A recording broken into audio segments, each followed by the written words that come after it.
Transformações lineares são funções entre espaços vetoriais e que elas preservam as operações. Então, se a gente tem dois espaços vetoriais u e v, então a gente vai dizer que uma função t de u em v é uma transformação linear se ela preservar as operações de soma e a multiplicação por um escalar. Sempre que a gente tomar dois vetores no espaço U, dois vetores U e V, então a imagem de U mais V vai preservar a soma e a multiplicação por um escalar. Significa então que se eu somar U e V dentro do meu espaço U e aplicar a transformação linear, isso é a mesma coisa do que eu somar as imagens lá em W. Então a gente diz que essa transformação, essa função, ela está preservando a soma.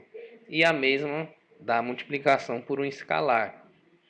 Essa segunda expressão, ela está dizendo que eu posso aplicar a minha função em lambda u, e isso é a mesma coisa do que eu multiplicar lambda pela imagem de u. Então ela está preservando também a multiplicação por um escalar.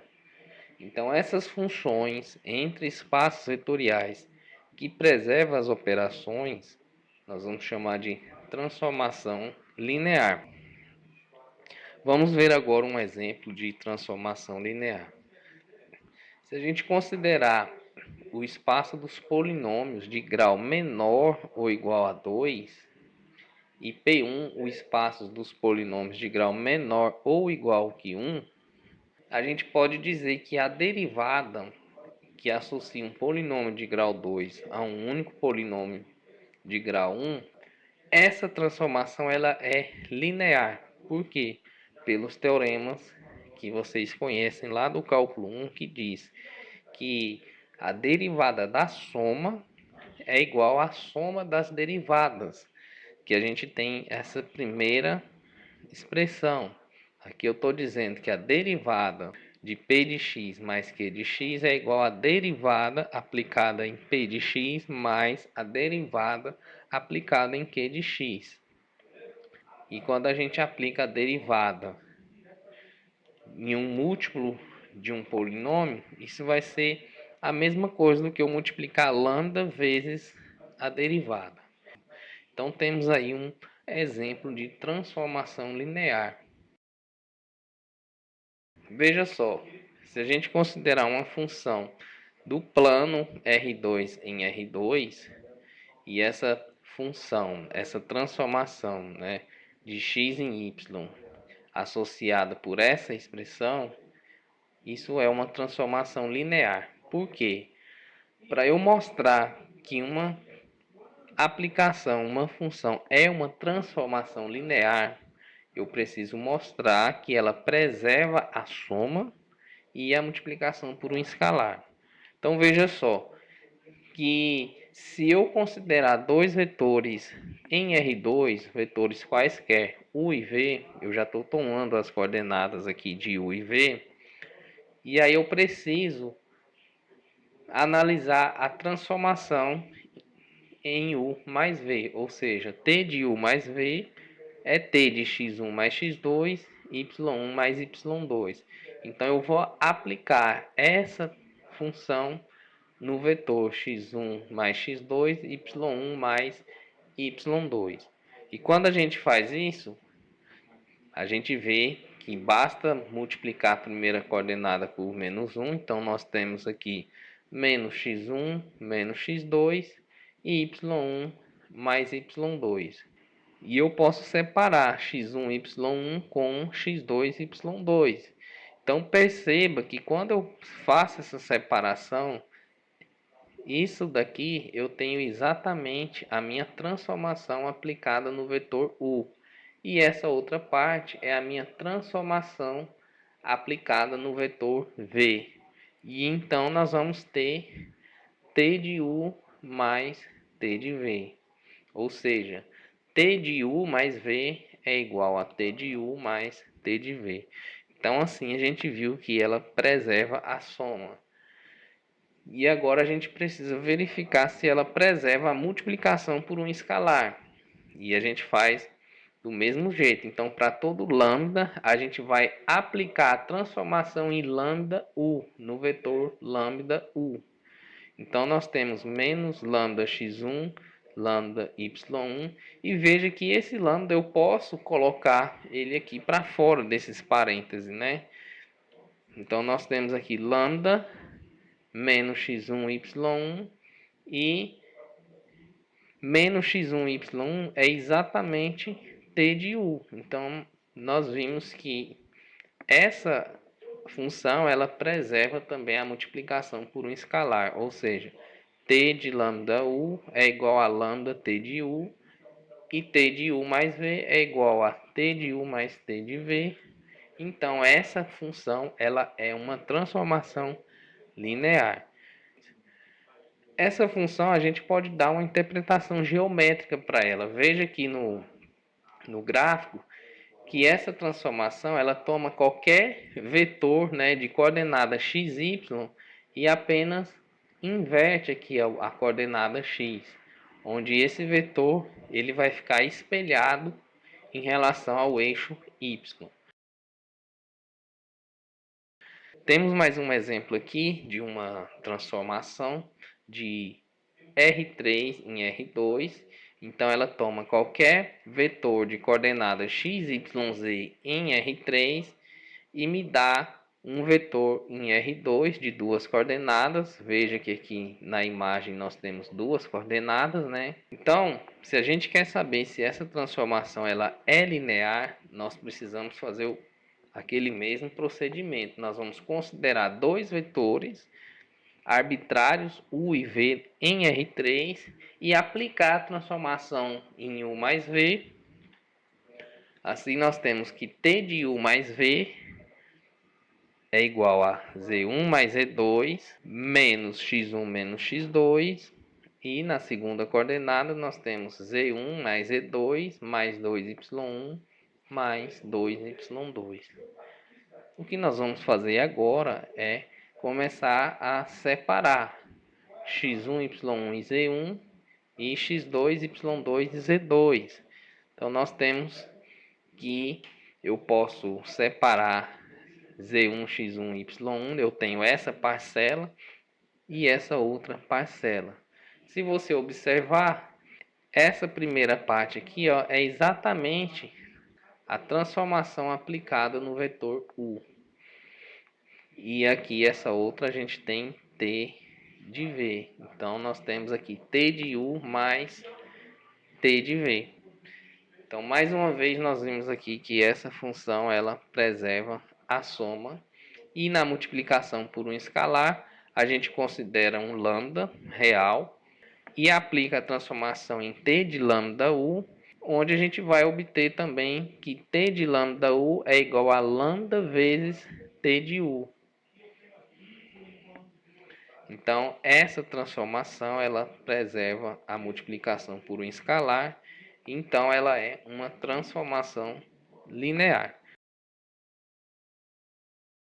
Acompanhe aqui o meu raciocínio. Se a gente tem dois espaços vetoriais, cada um desses espaços tem uma base. A gente está supondo aqui espaços de dimensão finita. Então, se alfa é uma base de U e beta é uma base de W, observa que essa transformação ela pega qualquer vetor aqui, ó, dentro do espaço U. Então ela pega um vetor U e leva em um vetor que a gente chama de T de U. Esse T de U ele está em W e U pertence ao espaço vetorial U. Então, qualquer vetor que a gente tomar lá dentro do espaço U, ele vai ser uma combinação linear da base, como a gente já sabe. Então, a gente pega esse vetor U e escreve como uma combinação linear da base. E aqui a gente tem as coordenadas de U, né? x1, x2 até xn. Agora, a gente pode aplicar T no vetor U. Como a nossa aplicação ela é linear, então ela preserva a soma. nós temos aqui uma soma de t de x1, o 1, mais t de x2, o 2, até t de xn, o n. E, mais uma vez, por ela ser linear, ela preserva a multiplicação por um escalar. E como x1, x2, os nossos x são números reais, eles saem aqui para fora da transformação linear.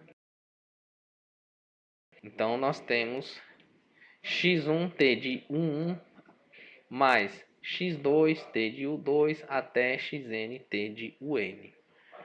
Então, veja que qualquer transformação linear entre espaços vetoriais de dimensão finita, ela sempre vai ser uma combinação da imagem dos vetores da base.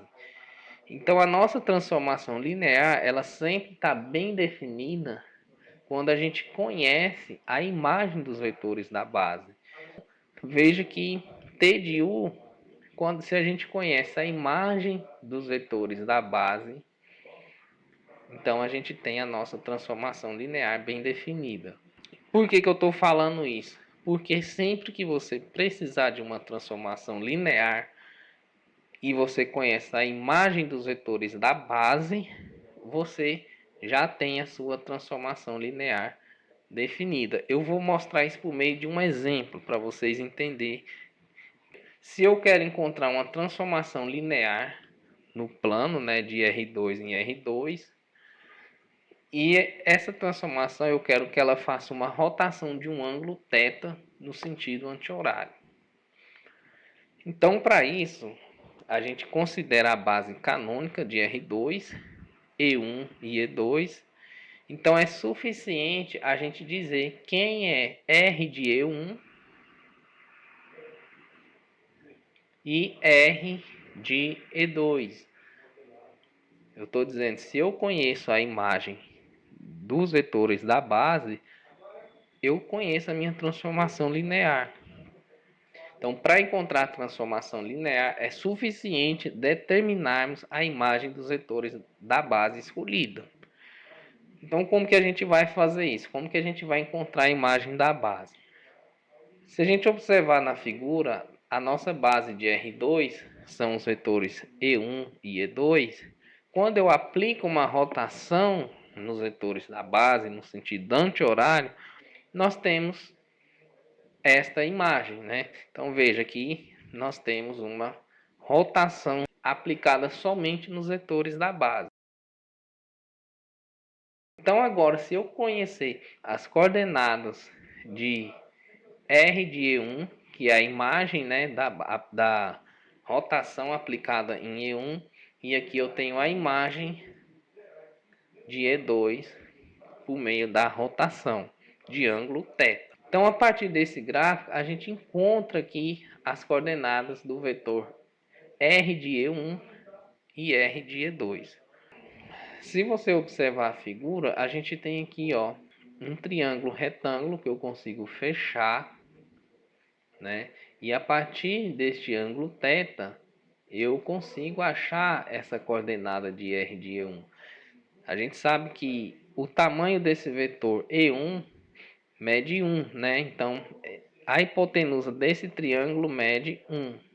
E a coordenada x, que é o cateto desse triângulo, que é o cateto que está aqui na horizontal, é cosseno de θ. Então, essa medida aqui, ó, é cosseno θ. E o cateto que está na vertical é exatamente o seno de θ. Então, a gente conhece aqui já as coordenadas de R de E1. E um raciocínio análogo a gente faz para esse triângulo retângulo.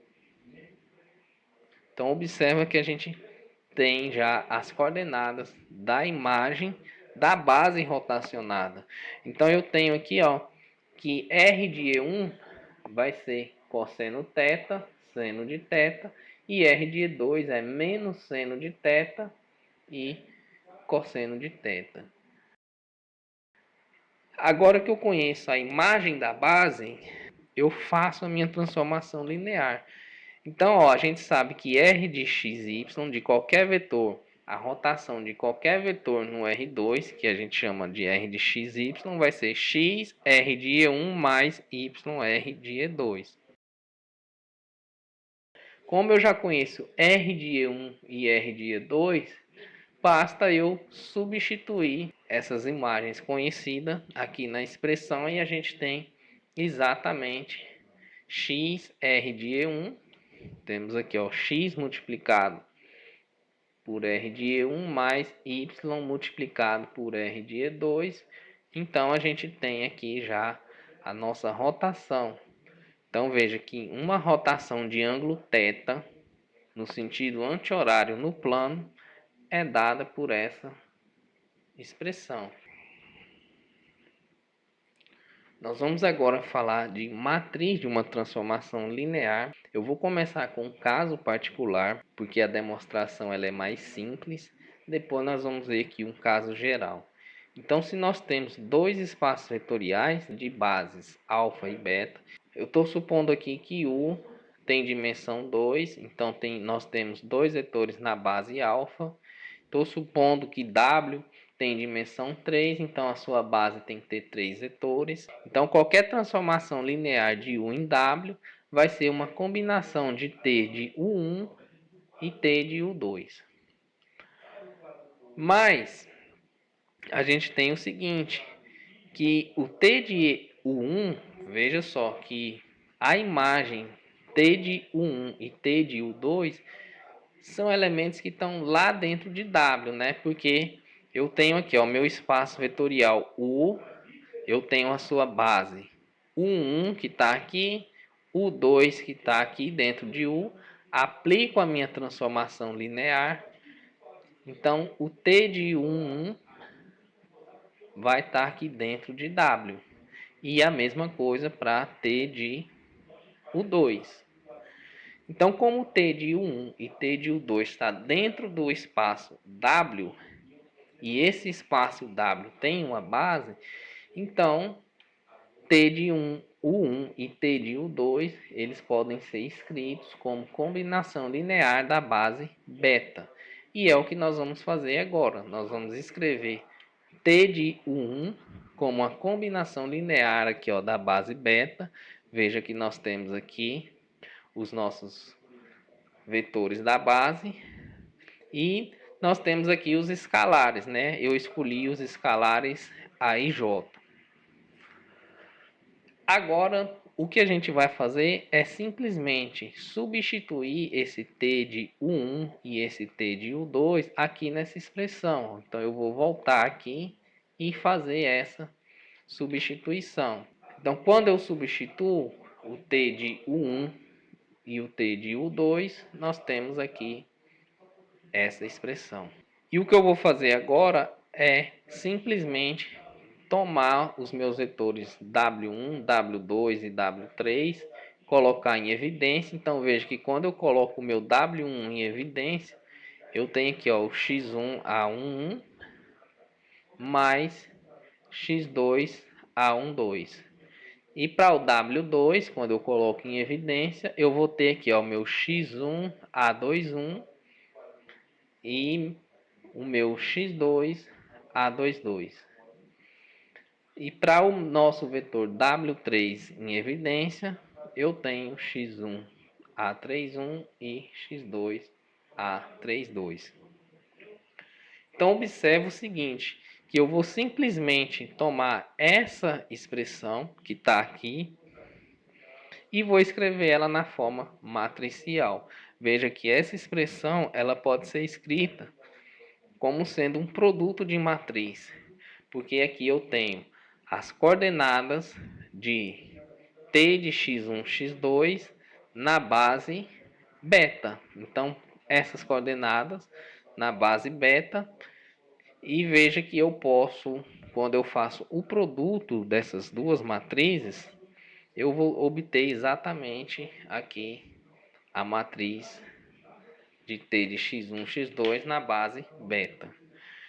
Então, essa matriz que a gente obteve, a gente chama de matriz associada à transformação linear. Então, resumindo, o que é que nós fizemos para encontrar a matriz associada a uma transformação linear. Então, sempre quando você quer encontrar essa matriz, basta você escrever a imagem, né, dos vetores da base alfa como combinação linear dos vetores da base beta. Então, esses elementos aqui, ó, vão tornar as colunas da matriz da transformação linear. Vamos fazer isso agora com um exercício para que fique mais claro como é que a gente pode encontrar a matriz de uma transformação linear. Nós vamos repetir essa mesma ideia agora, só que em um exercício. Nós temos aqui uma transformação linear de R3 em R2, e para encontrar a matriz dessa transformação linear, basta a gente tomar as bases. Então eu pego a imagem de T de 1, 0, 0, T de 0, 1, 0 e T de 0, 0, 1. Então eu vou pegar a base aqui de R3, uma base alfa, aplicar a transformação nos vetores da base. Então quando eu aplico, então a gente está considerando as bases canônicas, né? Então a imagem de T de 1, 0, 0, nós temos aqui 1 e menos 1. E quando eu faço a decomposição desse vetor, veja que eu tenho aqui, ó, meu 1 e menos 1.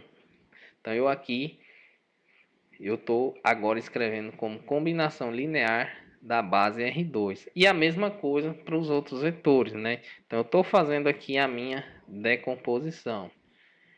E para cada elemento que eu encontrei aqui, ó, então esse 1 e menos 1 vai me dar a matriz 1 e menos 1. Isso aqui vai ser a primeira coluna. Eu tomo essas coordenadas e coloco na minha segunda coluna, que vai ficar menos 1 e 1. E aqui eu tenho a minha terceira coluna, que é 0 e 1.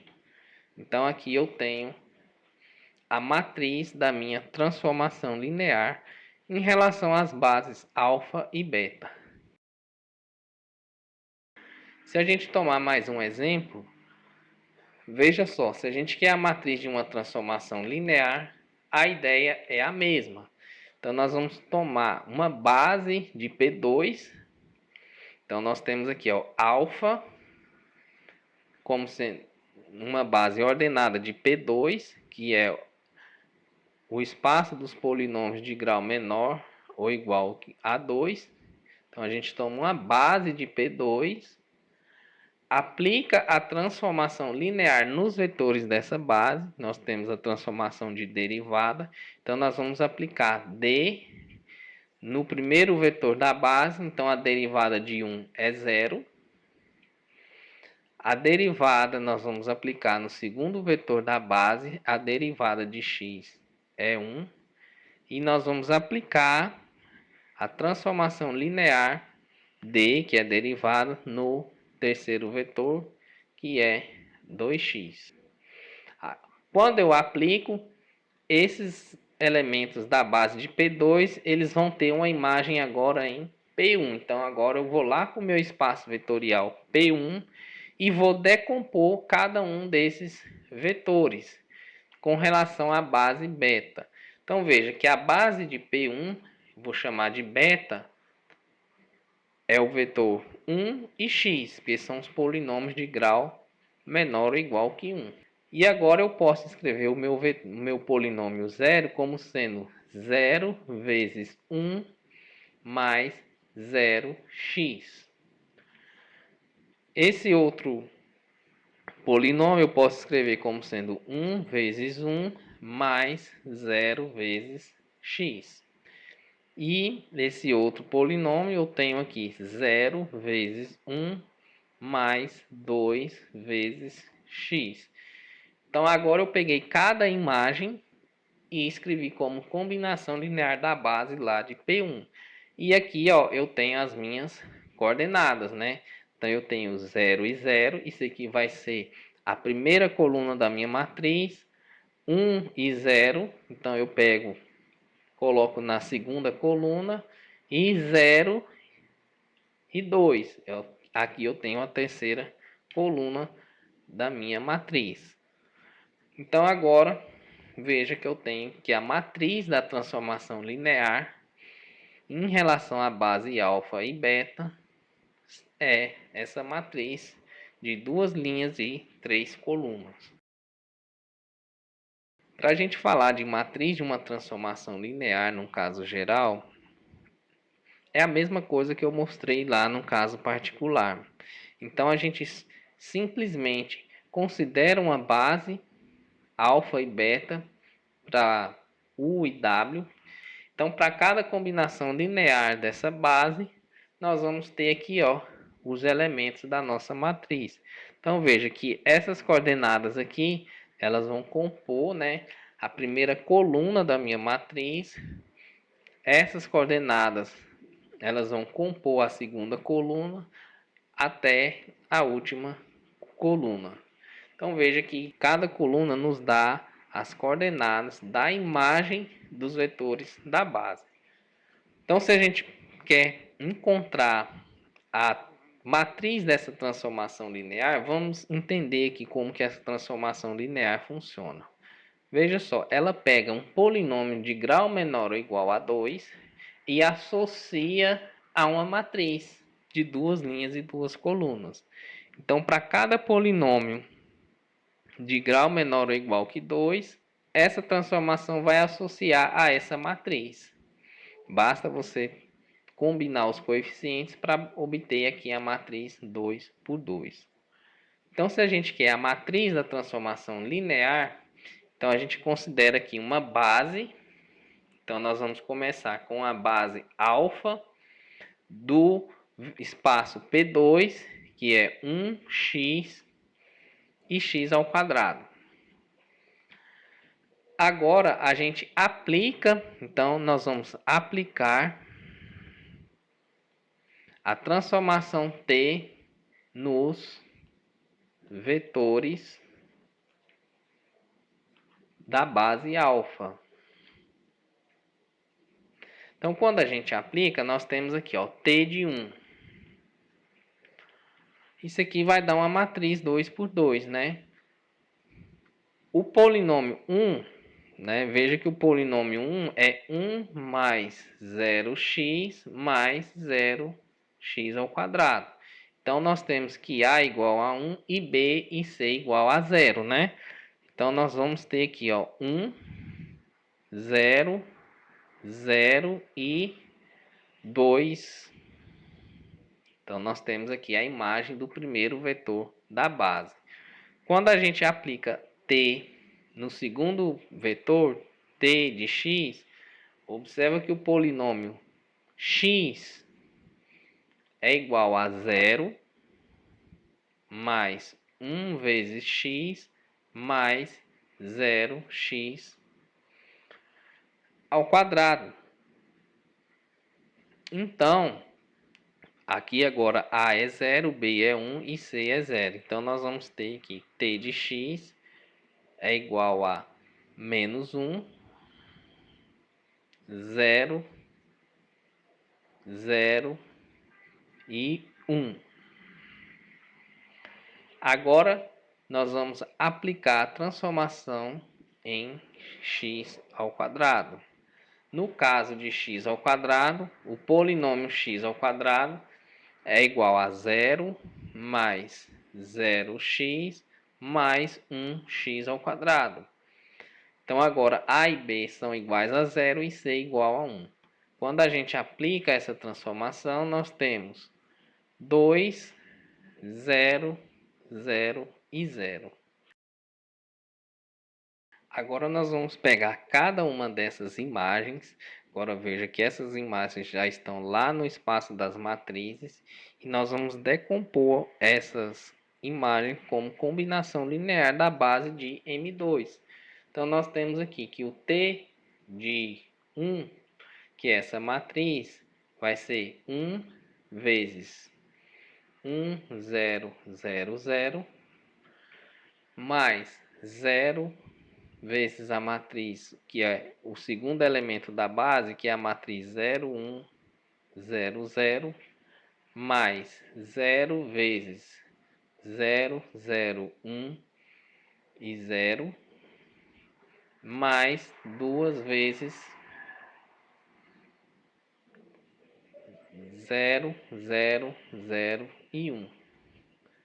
A mesma coisa nós temos aqui para as outras imagens, né? Nós temos menos 1 vezes 1, 0, 0, 0, mais 0 vezes 0, 1, 0, 0, mais 0 vezes 0, 0, 1 e 0, mais 1 vezes 0, 0, 0 e 1. Por último, fazendo a combinação linear dessa imagem t de x ao quadrado, nós temos essa expressão. Então aqui nós já temos a primeira coluna da matriz. Então veja que cada uma dessas coordenadas vão compor a primeira coluna. Como eu disse, a primeira coluna são as coordenadas da imagem do primeiro vetor da base. E a segunda coluna vão ser as coordenadas da imagem do segundo vetor da base. E a mesma coisa nós temos aqui a terceira coluna.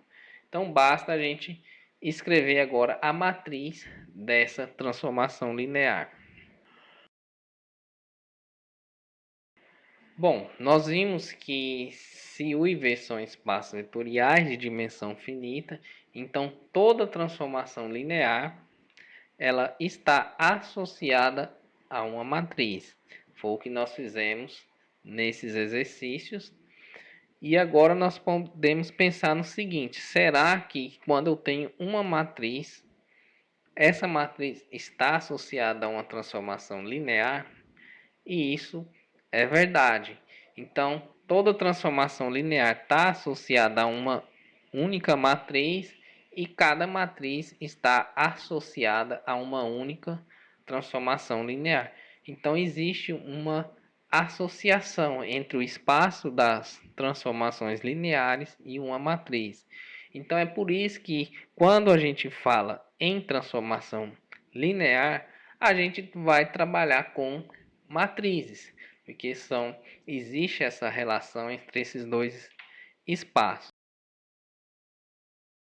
E aí eu vou mostrar um exemplo, né, que quando a gente tem uma matriz A e a partir dessa matriz a gente encontra uma transformação linear. Veja que eu posso multiplicar essa matriz A por uma matriz XY. Então essa matriz coluna XY são as coordenadas de um vetor V, lá em R2. Então, quando eu faço essa multiplicação entre matrizes, aqui eu tenho as coordenadas da imagem da minha transformação linear. E então eu posso associar a t de xy igual a 2x menos 1, 2y e x menos 4. Agora eu vou encerrar esse vídeo e eu deixo aqui para vocês alguns exercícios para vocês praticarem. E a gente se vê no próximo vídeo.